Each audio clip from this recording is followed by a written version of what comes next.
Experience the future of packaging and processing up close and in action.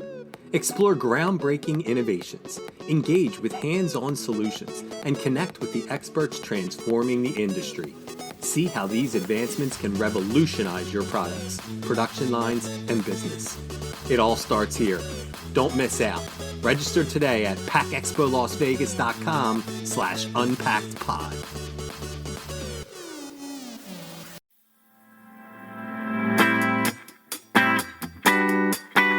You're listening to Unpacked with PMMI, where we share the latest packaging and processing industry insights, research, and innovations to help you advance your business.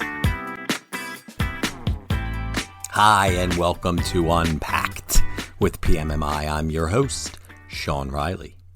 On this episode, we once again revisit must-see technologies and trends from PACK EXPO International 2022. As loyal listeners, you'll recall that our last podcast welcomed Matt Reynolds from Packaging World and Michael Costa from Pro Food World. The pair shared the standouts that they saw on the show floor. So today we welcome two more editors to the pod, Lilián Robayo from Mundo PMMI and Keren Sookne from Healthcare Packaging. Let's hear their unique takeaways as Lilián views the show as a journalist from Latin America and Keren provides her perspective as an expert on the healthcare packaging sector. Hi, and welcome to PACK EXPO International 2022's Must-See Technology and Trends. I'm your host, moderator, Sean Riley, and we actually have our two furthest traveling editors, so you guys are in for a special session here. We have Lilián Robayo, who works for us for Mundo PMMI, which covers the Latin American market. She came all the way from Colombia. Welcome, Lilián. Thank you, Sean. And Keren Sookne from Healthcare Packaging.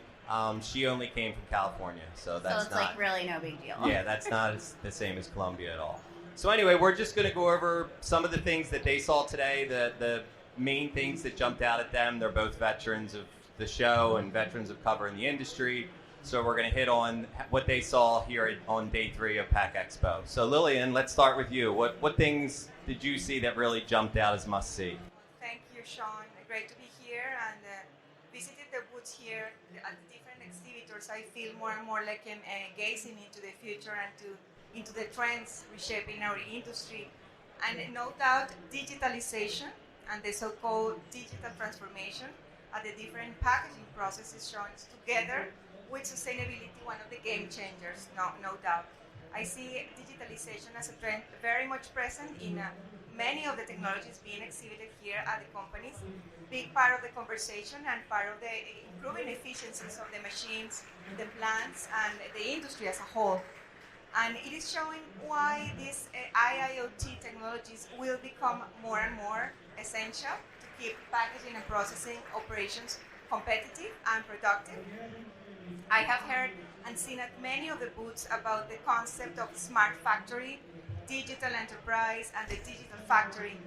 And precisely one of these digitalization technologies that caught my attention was at the Krones booth at the South Hall. Krones, the supplier of filling and packaging lines for beverage and beverage industry and food producer, is showcasing solutions precisely for this digital factory applied for the filling and packaging processes in each production sequence, looking for benefits such as transparency of data for better performance of the packaging unit lines, which is very important as an industry 4.7 trend. And although these tools have been present for a couple of years so far, this is more relevant than ever this digitalization trend. This new tool I'm talking about is called Share to Act Performance, which is a cloud-based service. It's an IIoT platform that allows CPGs to have live overview of the current status of a machine, while at the same time provides visualization of those most relevant KPIs for a particular production process. Krones states that the CPGs and the brands can, with this tool, pinpoint exactly what areas have unexplored or untapped potential before they keep expanding production lines to gain more productivity. And with this tool, the CPGs get a digital image for each of their machines, irrespective of the manufacturer involved. It is a real-time visualization tool, as I said, that provides a schematic overview of your production line, the status of the equipment, including a counter of the downtime of the machine, and also a Gantt diagram summarizing status information of the lead machine, and a speed diagram based on the lead machine showing the number of units produced. So I thought that was a great technology. Krones is saying it allows to optimize time, increase OEE in general, and rendering a general view of all the information of the machine with its KPIs. Krones also says this digital cloud service tool, Share2Act, is available worldwide and 24/7, and it doesn't matter where your company is located. Also says it helps or supports all the area of productions, giving transparency for the operators, giving an overview for all your production process for supervisors, and also it is a great tool for benchmarking for your management for better decision-making processes. Very interesting. So, from the healthcare perspective, Keren, you've been over in the West Side for, I would imagine, a lot of the show. My whole life, Your entire life. Actually, yes, if you came from California, you have been on the West Side the entire time. I walked right into that. Anyway, what's happening over in the West Building that you saw that really jumped out at you? Because sometimes we see that healthcare doesn't move as fast because of all the regulations, but you usually can sort of see read between the lines, if you will. Definitely. So something that I'm excited about that I saw yesterday, basically when you take, say an ibuprofen, you generally want it to be the correct weight. Don't like it to be over or underweight. No, I would like my dosage to be sort of what the doctor intended, yes. Well, yeah, I think most people could agree with that. So, in general, we do have capsule and tablet check weighers. They do have a couple of drawbacks in that basically conventional load cells in pharma check weighers, they do require the individual tablets to pause for a second. These load cells are also a bit...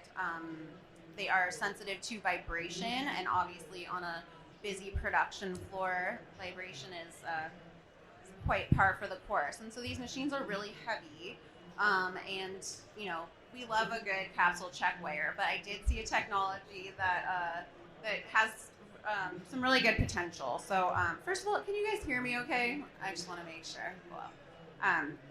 So this is Work Microwave, which is over in West Hall. They are a developer and manufacturer of RF electronics technologies and products based in Germany. And they showed the WorkSense FT96 Pharmaceuticals weight measurement sensor.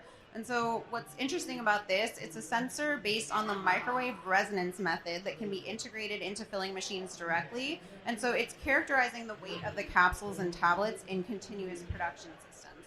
So where a traditional check weigher needs the capsules to pause in order to weigh them, this is having the pills go through continuously. It's not sensitive to vibration, and the actual sensor is quite small, so it can be stacked. I think one of the really interesting things is that because of its small size, it can be integrated into a filling machine, whereas generally a check weigher is a separate machine at the end of a filling line.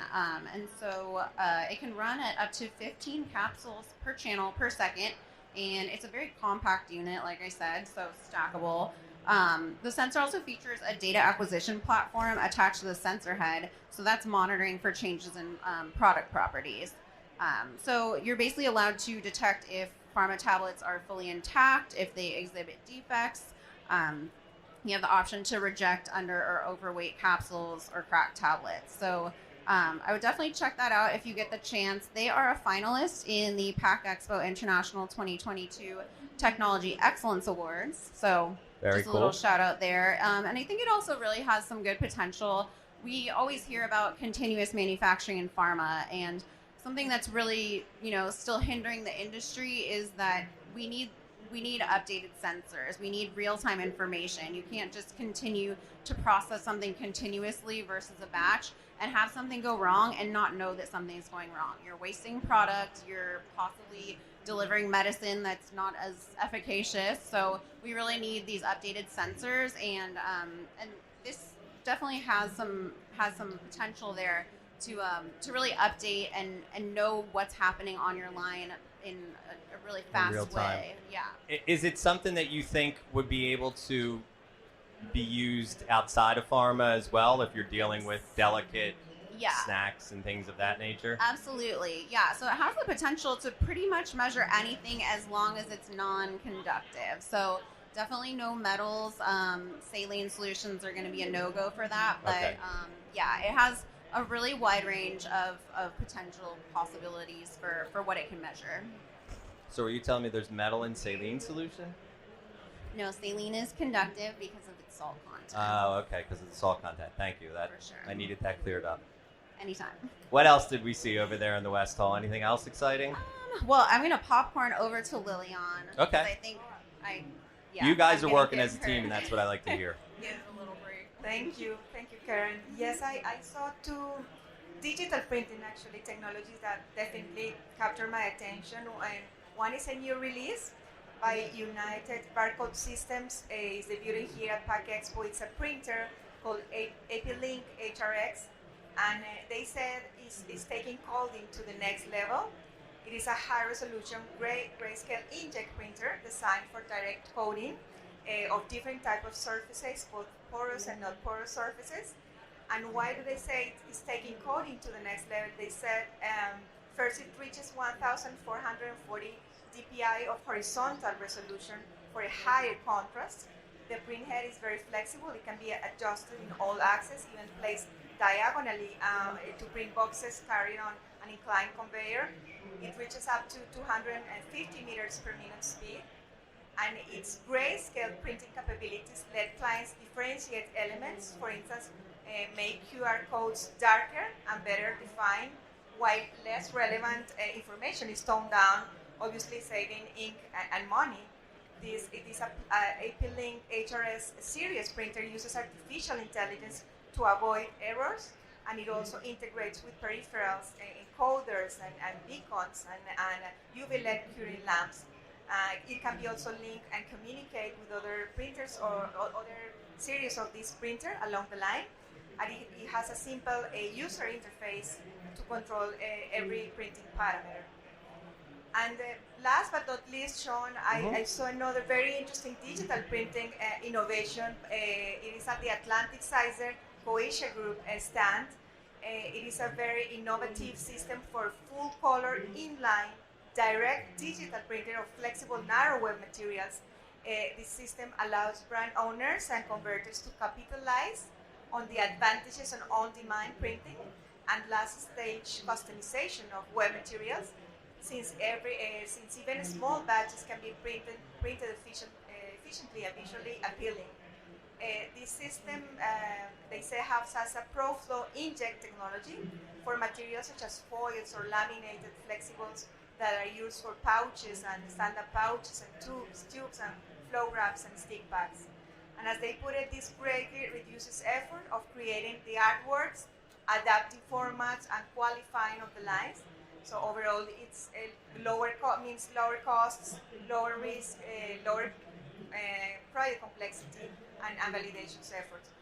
Also, Atlantic Sizer says this Digiline Vario is available in-line, near-line, and offline versions. And definitely that was something very interesting. Very cool. But everything that you spoke of is all sticking to the let's get more product out more efficiently, faster, things that everybody is usually looking for. Definitely. Fantastic. Can I ask you now, Keren, if you saw anything else? You may. Okay. Did you see anything else out there? I did. Could you share it with the public? You know what? I think I will, actually. Thank you. So I know we don't have tons of time, so I'm going to kind of rattle some things off. But first, I really wanted to get to Schubert Additive Solutions Part Box 3D printer. And so, in essence, it's basically a streaming 3D printer. And customers are only paying for each printing hour. So you may have this in your facility, but you're only basically paying when you're using it.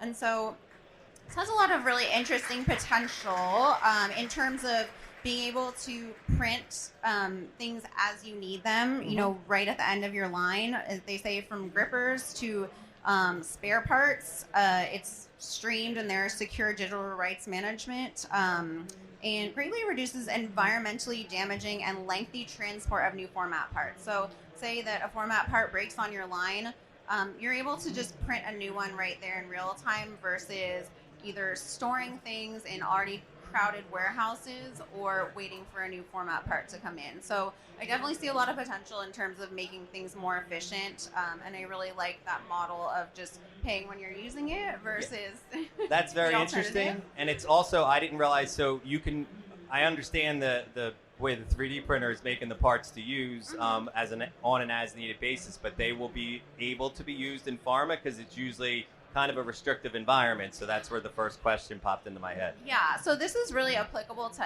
any industry. I would certainly say that pharma can benefit from it in terms of format parts. Generally, pharma doesn't make changes very quickly, and so anything that's really product contacting, this would likely not be a good fit for, but you know, I would check into it. But for the most part, when you're talking about production tooling, this might be a really good option for folks to be able to, you know, replace things if there's suddenly a defective tool, or, you know, producing new format sets as you know, change your product offering. All right, and I know we're definitely running out of time, but I'm going to give you the last word. We have to talk a little bit about sustainability. Always, especially in life sciences where things have been slower to adapt for really good reasons. I was just chatting with Kramer, MHI, and Keystone Folding Box, and they all said, you know, customers are basically really clamoring for sustainable upgrades. This is not just in the packaging itself with material reduction, but energy savings in the machinery. Everybody's looking to reduce. We all know at this point that it's reduce, reuse, recycle. Well, in pharma, you barely reuse anything, but we're always trying to reduce before we get into recycling. And actually, something that I thought was interesting is that customers have been coming back to look for existing sustainable packaging. So companies, suppliers that launched things a couple years ago at PACK EXPO, the pharma companies maybe passed by and said, oh, okay, that's interesting, and walked right on by because they weren't ready for it yet. And now we're seeing this renewed effort in the life sciences community. And so these existing offerings are now getting a renewed push from customers. It seems to me like, and again, we keep saying this about pharma and healthcare in general, that it also might be one of those where they're kind of waiting to see if it sticks or if it is something that's going to be around that they can rely on. Yeah, I forget what the exact quote is, but you know, it's something like everybody wants to be the fastest second one. Yes, exactly. Nobody wants to be the test case. So they're returning to things that were released prior. Just one thing that came up was Keystone's Eco Slide, which is a child-resistant blister that helps to reduce plastic usage. But we also saw this week launching Technoplex Healthcare's fully transparent recyclable mid-barrier blister package, which is reported to be the world's first blister and lidding combination that is also transparent. We've definitely been seeing a lot more blister offerings in the past, like maybe year or two come out. So that one's new at the show. Also, Constantia has Perpetua Alta, which is a recycle-ready mono-material barrier sachet, that's a mouthful, for pharmaceuticals and foods. And lastly, I'll mention Shriner Metafarm. So they're coming out with more sustainable iterations of their PharmaTac label and auto-injector label. And so really something that comes up, and if you guys in the audience are looking for more sustainable upgrades to your packaging, something that everyone is looking for right now is the runnability on existing machines. Because, I mean, it's not to say that we don't need new machines. We absolutely do. New machines offer some really great efficiency benefits, but at the same time, if you can make a change that still runs on your existing machines, that's obviously going to have some pretty good sustainability benefits. While also being more cost effective than having to have the capital investment of an entirely new machine. So yeah, pretty much every supplier I've talked to has said that customers are asking if they can run XYZ material on their existing machine, or they're having material suppliers themselves come up to them at the show, or not so much at the show, but prior to it, and have them run tests to make sure, hey, we're developing this great new sustainable material, but will it run on the machines that you guys have? And so, very that's cool. what I'm The seeing. collaboration that we're looking for Exactly. between materials and the machinery makers is exactly what we're looking for. So I would like to thank everyone that took their time to come here and join us. I want to thank Lilián again and thank Keren for taking their time and sharing with us. And enjoy the rest of the show. Please rate, review, and subscribe. To do that, go to the iTunes podcast or Spotify app on your phone and search for unPACKed with PMMI.